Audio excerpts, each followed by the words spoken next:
Eu decidi passar a outra parte porque eu acho que vai dar certo. Tipo assim, sem música. Então, vamos lá. Vai acontecer o seguinte, a música vai ser nesses 8, mais ou menos nesse ritmo. Então, vai começar. Vai fazer 1, 2, 3, 4, 5, 6, 7, 8. E 1, 2, 3, 4, 5, 6, 7, 8. 1, 2, 3, 4. Nessa viradinha, joga o chapéu. 3, 4. Aí pro outro lado. 5, 6, 7, 8. 1, 2, 3, 4, 5, 6, 7, 8. Duas vezes, tá? 2 8 nesse também. 2 8 no primeiro, 2 8 nesse. Aí volta aqui. 2 8 também, de novo, tá?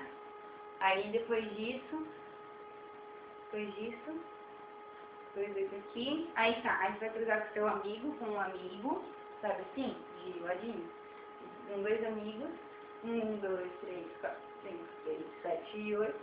Aí nessa parte eu não sei porque vai começar a música. Começou a música é o refrão. Poderia estar sem parar, como essa magia eu sei. Eu poderia estar com minha causa do teu amor. Não, não, não, não, não, não, não, não, não. 4, 5, 6, 7, 1, 2, 3, 5, 6, 7, 8. E 1, 2, 3, 4. Aí faz.